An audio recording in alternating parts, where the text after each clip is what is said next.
Hi, I'm agronomist Greg Phillips, and welcome to my YouTube channel. A little bit about me. I have irrigation, fertilization, insect, disease, weed control.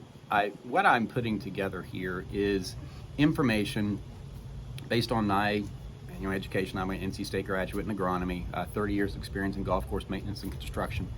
And I want to empower you to be able to go out and work on your yard and be able to be successful in doing it, and doing it in an environmentally responsible way.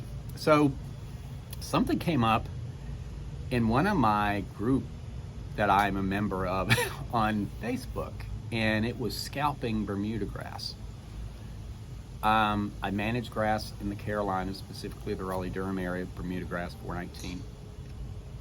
I can tell you I've never heard of a golf course or have been on a golf course, and it's been a long time in the Carolinas, where a golf course ever scalped their fairways or tees. In fact,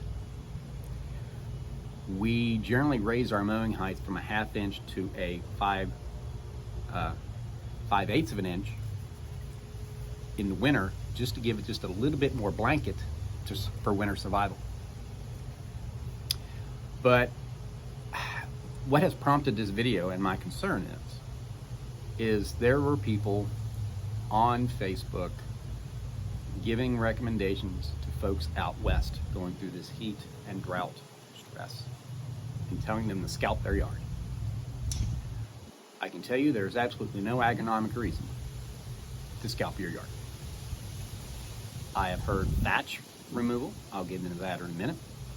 I have heard, in fact, you can actually make it worse by scalping it. I'll tell you why in a minute. The other one was, if you do it early in the spring, your grass will green up earlier, sometimes as much as a week before your neighbors. There's probably some validity to that. Let's talk about that for just a second.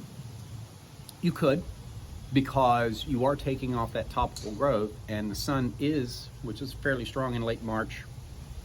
Maybe some people deeper in the south, maybe early March, you'll do the scalping. And the sun will hit that crown, and it might wake it up a little earlier. What also could happen is you could get a significant cold snap. And our winters have been shifting. I can tell you here in West Virginia, some of our coldest weather has been late February, early March, creeping into April nowadays. That's just the way it's been.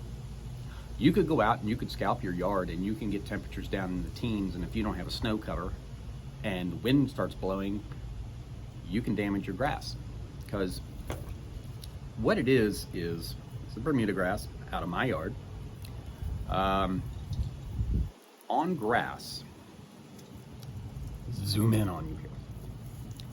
Tell you a little bit about turf structure here. Right here is the crown, okay? And you see the stolon here, runner. Right there's the crown. The crown of the grass is a meristematic tissue of the plant. So this is where everything grows from. Both stolon, you can see everything is connected here. The stem, the stolon, the whole 9 yards. This is the main part of that plant. The plant does everything it possibly can to protect this crown at all costs. The crown allows you to cut your grass, and as long as you don't cut that or damage that, you're in good shape. Now, if you cut it shorter in scalping, see all these structures here, the stem and everything else? Now that crown has to put a lot of energy in rebuilding all those structures. So it's under stress. Let's say a summer scalping.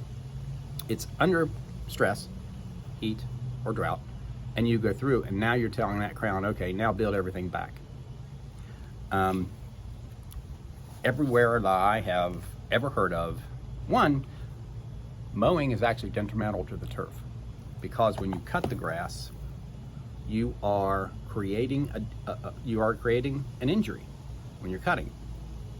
You're also creating a spot for pathogens to get in, and you are, in this case, you're weakening it because you're cutting it so close. So what do universities say about this? Texas A&M, for example, as a general recommendation to maintain good turf density and color, no more than 40% of the leaf tissue should be removed at any mowing. And I'll leave the links to these down in the comments. University of Florida. Turf grass undergoes physiological stress with each mowing event, which is what I just said, particularly if it's too much of the leaf tissue is removed. Effects of scalping, removal of too much shoot tissue at one time, can produce long-term damage to the turf. So anyway, and I'm a little fired up because I've had a lot of people tell me how they've scalped and they've gotten away with it and everything else. There is no agronomic reason for it. In fact, you're damaging your grass. If you see a YouTube video on scalping, please ignore it. You are going to damage your grass. If you were to do it to try to get 5 or 7 days or whatever it is, to try to get more sunlight on that crown to get it to wake up sooner, you could just as easily get one of these huge cold snaps and freeze that crown, and then you've lost grass. First rule of turf grass management or being a doctor or anything is do no harm, or don't do anything that could harm. And this definitely can. So let's talk about the second reason that I heard. Thatch removal. Okay, this is actually out of my yard. I'll tell you where thatch lives. Let me turn around. There we go, that's better. Cleaned it up a little bit. Okay, you have the crown of the grass lives right on the soil surface. Okay, I actually don't have any thatch. I wish I had one that had a good thatch on. I'd show you. The thatch layer lives underneath the crown. In order for you to remove thatch from a turf grass canopy, you would have to go below the crown.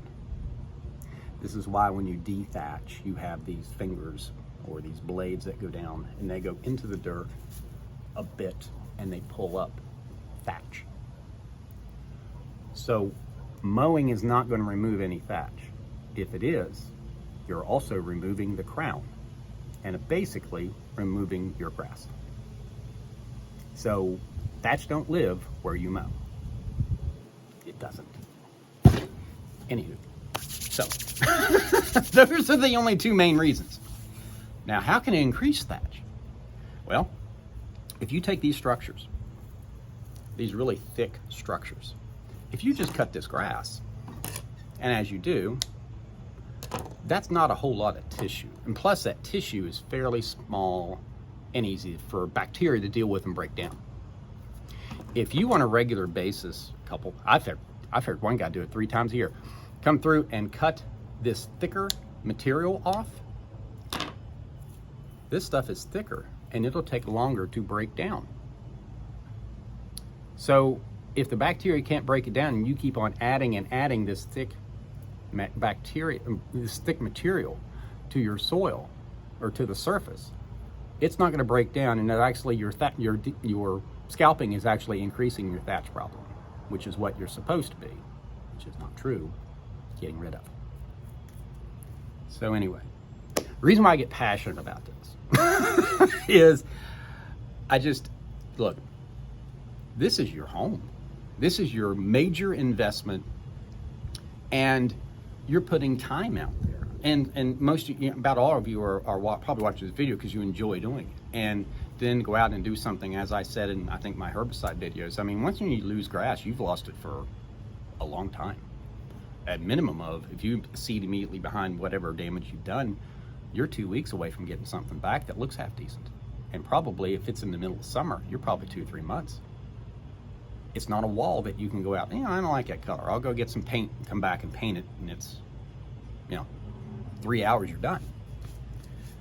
And so I take it pretty seriously. And because I'm giving you advice, and you may or may not be acting on that advice, but anything I give you, I take pretty seriously. I've actually done research on something that I knew damn well was,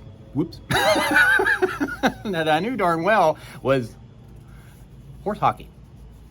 So anyway, nothing on this channel will be based on one of 3 things: scientific principles, the manufacturer recommendations, or the label of the pesticide or product that we are using within the labels of the law. That's all you're going to get here. So anyway, a little bit of a soapbox today, but please do not scalp your yard. And you folks, I'm actually going to turn this off and make a video about you folks out west and some ideas of how you're going to get past this rough spell. And anyway, so that's what I've got going on. So anyway, I'm Agronomist Greg Phillips, a little fired up today, but it's a good day and beautiful weather here in West Virginia, where I'm from. But anyway, if you like, please like and subscribe, and you'll get more videos on, and my new video, particularly you folks out west, out in Texas, Oklahoma, Arizona, etc. You'll get more videos, and you'll also get maybe prompt, if you do it real quick, because I'll probably post these at the same time, how to handle drought stress and heat stress on your particularly warm grass or season grass yard. Like and subscribe. Thanks.